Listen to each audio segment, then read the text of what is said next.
நான் இங்க சொல்லணும், இன்னைக்கு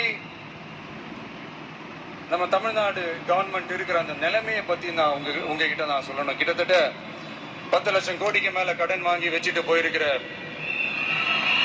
இன்னைக்கு அந்த தமிழ்நாடு அரசு இருக்கிறப்போ, கஜானாவை சுத்தமா தொடச்சி வலிச்சு வச்சுட்டு போயிருக்கிறப்போ,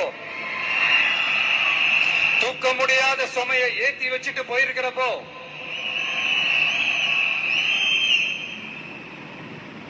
அப்படிப்பட்ட ஒரு நிலைமையில தான் இந்த பொறுப்பை நம்ம கையில் எடுத்திருக்கிறோம்.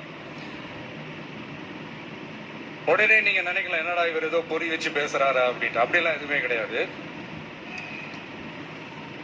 உள்ள போய் பார்த்தா தான் தெரியும் எது எந்த நிலைமையில இருக்குன்னு, என்ன இருக்கு என்ன இல்ல, எது எந்த நிலைமையில இருக்கு எது எந்த நிலைமையில இல்ல.